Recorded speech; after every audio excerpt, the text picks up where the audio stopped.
Bonjour. Alors, une petite révision sur les ondes mécaniques. Alors, si j'ai un conseil à vous donner, un petit conseil à vous donner, c'est de lire et relire et encore une fois relire le cours. Toutes les réponses se trouvent dans le cours. Il n'y a pas de mystère. Bon, quelques nuances. Définir une onde mécanique. Alors, une onde mécanique tout court. Une onde mécanique est le phénomène de propagation d'une perturbation dans un milieu matériel, sans transport de matière. Voilà. Exemple, sur une corde, on provoque une perturbation, point S, la source. Cette perturbation se propage de point en point le long de la corde. Après le passage de la perturbation, les points reviennent à leur état initial. Et puis, c'est fini. Voilà. Définir une onde mécanique progressive. Alors, ici, le mot nouveau, c'est progressive. Qu'est-ce qu'il y a de nouveau dans ce mot? Alors, ce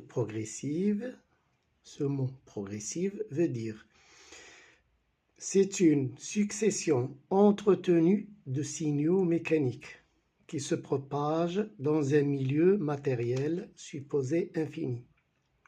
Ça veut dire quoi? Ça veut dire que la perturbation qu'on a provoquée tout à l'heure, il était une seule perturbation qui se propage et tous les points de la corde reviennent à leur état initial.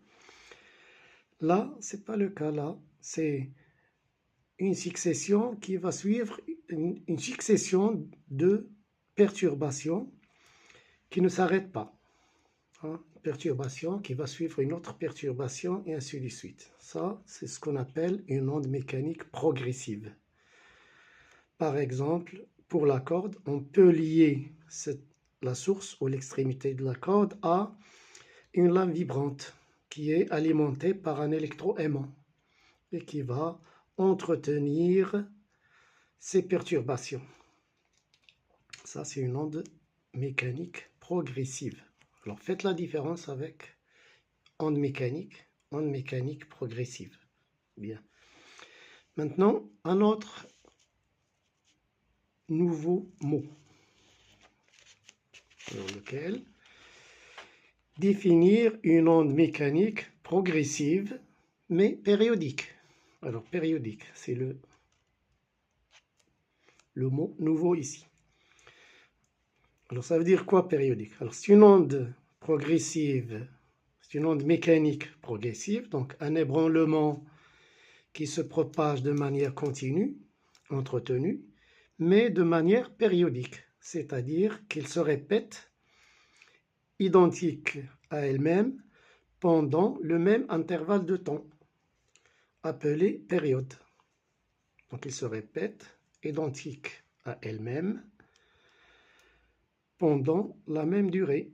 Cette durée s'appelle période. Un cas particulier de cette onde mécanique progressive périodique, c'est une onde mécanique progressive sinusoïdale.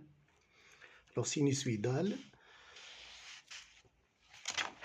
ça veut dire que l'élongation d'un point M du milieu de propagation est décrite par une fonction sinusoïdale du temps.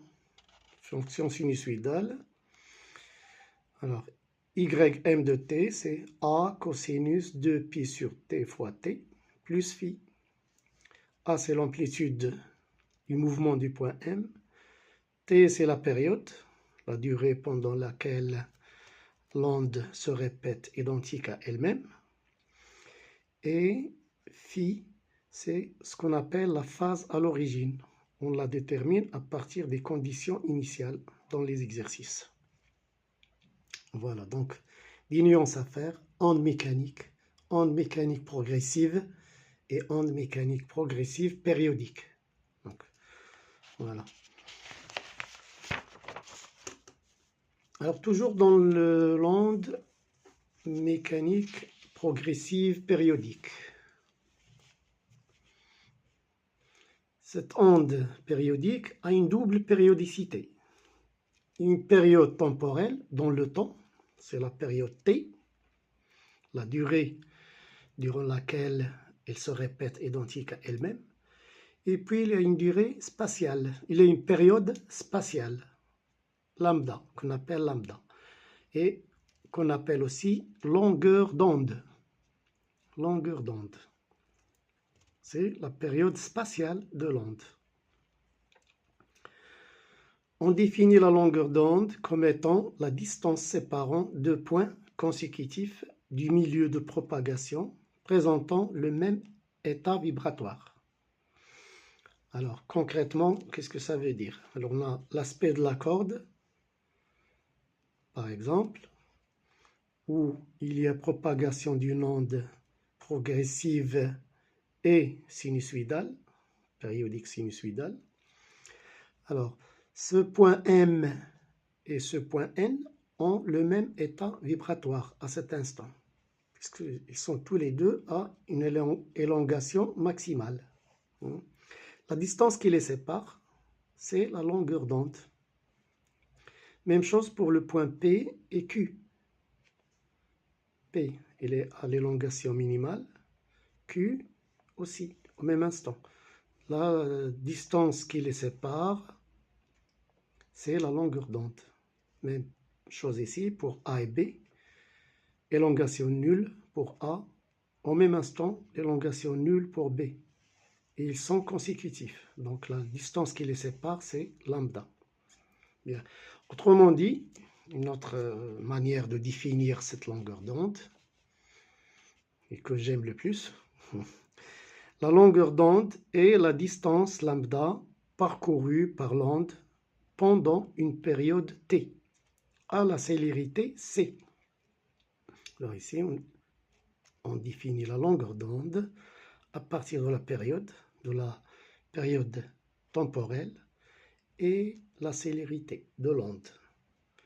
Donc on a c, la célérité de l'onde, c'est la distance parcourue sur la durée, c'est-à-dire lambda sur t.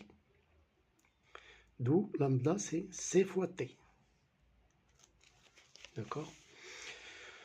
Ou bien, on peut l'écrire aussi, lambda égale c sur n. Avec n, c'est la fréquence de l'onde en Hertz. Et n, c'est 1 sur t. Voilà, merci, à la prochaine vidéo.